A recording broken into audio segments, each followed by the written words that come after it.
So this first one is about this time of year. It's called Pisces Aries. Each year the visiting fishes leave me chafing, irritated, coughing, angry.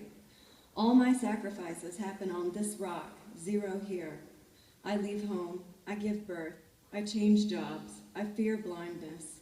Man problems flare and rage, and always, always, at tax time I am sick. The night before he feels it coming and shaves his hair off, covering the bathroom, then vomits everywhere, leaving it for me to clean. An ice storm sweeps in right after I break it off. The power goes, but the stove works. We've hot water, but no warmth, no light. And that last night I spend with him, strep explodes in my throat just as my cycle begins. It lasts through 2 sets of meds, but my children deliver me. They must go to their father who lives in the 1 block with power. We walk out into my mother the storm, and I vanish for a week. That's how I get out of it. No jealous God ever spares me with a ram in the brush. Sometimes you just have to pay the man. It's never pretty or sweet, the price of that first commandment, to live. And this one's a little sweeter. At Pearls. Fans unneeded, I listen, patient, under the slow peace of cooling summer rain. Each rivulet a sacred tale, split, fragmented, digressing, tracing crazed, improbable paths across window panes, and the nodding fronds of plants ascent. It is so, it is so. What I see here is not visible in other light, and I cannot hear all of it, though I strain. So I still my mind and wait for some truth of you that was hidden in a cloud and speaks to me now in drops of rain. And I'm going to do another Daughters of the Tornado one, and then I'll move on. This one is partly inspired by my friend Gwyneth Bragdon, who just passed this last Sunday morning. And so this is for Gwyneth. Skeleton Woman. I'd almost forgotten the night you saw the skeleton in my closet. Glowing plastic hands and feet a-dangle among tools and folds of fabric. I'd just about finished mowing that morning, robins closing in behind me, keeping back around the edges. I spared the redolent white stars, ragged sanctifiers of late August. They laid their licorice on my tongue. Then the witches, one old and one young, one light and one dark, said, "Come join us, sister." Each laid a problem on the table. At mine, the young one pushed back her chair, shaking her beautiful, impatient head. "Throw him back," she said.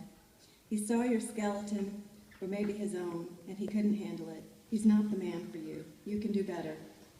The older one reserved judgment. She needed to claim her favor first. Hurriedly, she sent the younger away with our blessing, then quizzed me for hours about a part of the dark forest that I knew well, and we drank her tea of herbs and vinegar.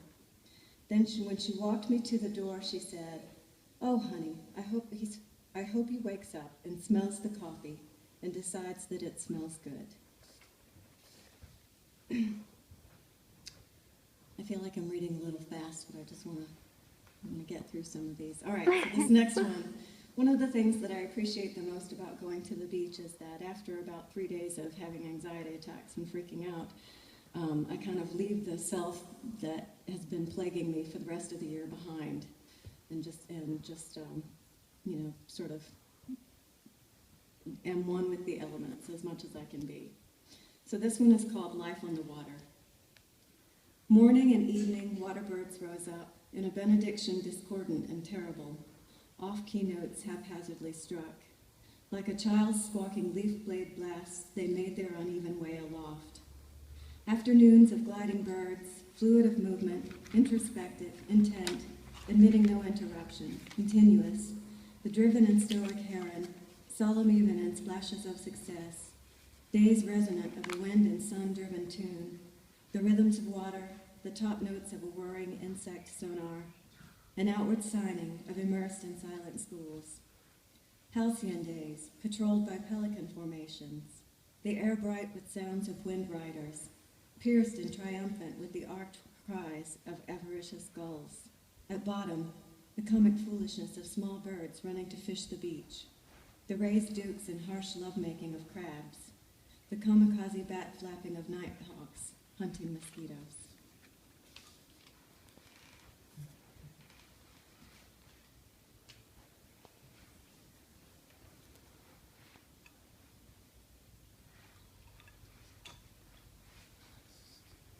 I got time for a couple more. Oh, yeah, you're fine. Okay.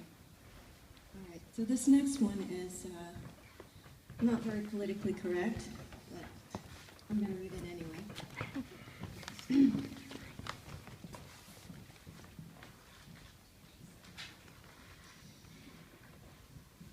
Okay, waiting room.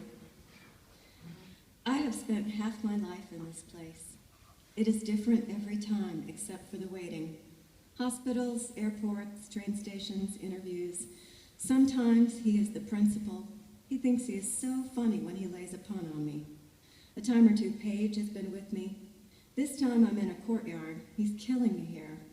It's pleasant, light filtered through open architecture with running water and plants. I know he is in there. I can hear him arguing with his wife. The domestic rhythms, disagreements over petty things.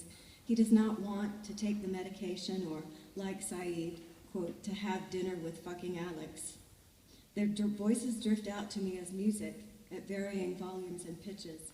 Notes dropping down, carried away by fans, closing doors or running water. I keep coming back like a trained mouse because sometimes he does see me.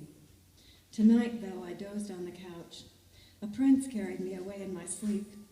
I've awakened in this palace, his arm around my naked waist, and I am not displeased. I realize I left my purse behind. An elderly woman, his servant, brings me a cup and a robe. Some time passes before I see. This is his answer.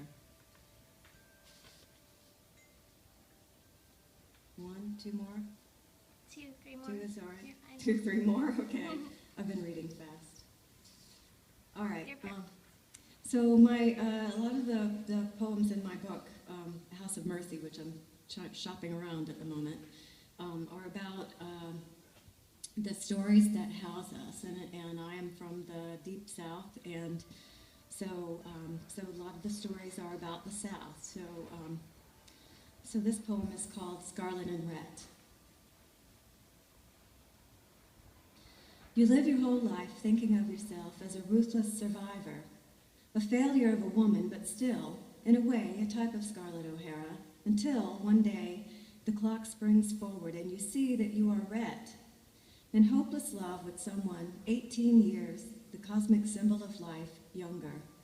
That's the day your heart becomes a monster of greed, the day she narrowly misses your head with her tantrum dance vase throwing. You'll do anything then, break any taboo, run blockades, dance with young widows, tell the prison guards that all the prostitutes are your sisters, look aside from her work camp factories staffed with prisoners, the men who've died trying to please her. Like them, you're a goner. You go back, hat in hand, to the country that rejected you, and ask the gossiping old cats, what's the best way to stop your young daughter sucking her thumb? Because you see that you won't be there, that your reckless ways might have cost her a good marriage to a man in every way unlike you, and you need to be sure that nice people will speak to her when you are gone. You love without hope. You see with utter clarity that the girl you love can't see you, can't love you, isn't capable and won't be until the years have stripped her of all the animal sweetness that drew you to her in the first place, and by then she'll have eaten you up like a tiger. You'll be gone. And this is the last one I brought. So. All right, I am a literary historian. And this one's called American Literary History. The kitchen floor is rotting. I peel up 4 layers of linoleum, each one uglier than the last. I am the landlord, no one to call. Some of the cat piss happened on my watch, no doubt. I curse the idiot hippies who sold me this place. I thought they were my best friends. Thank you.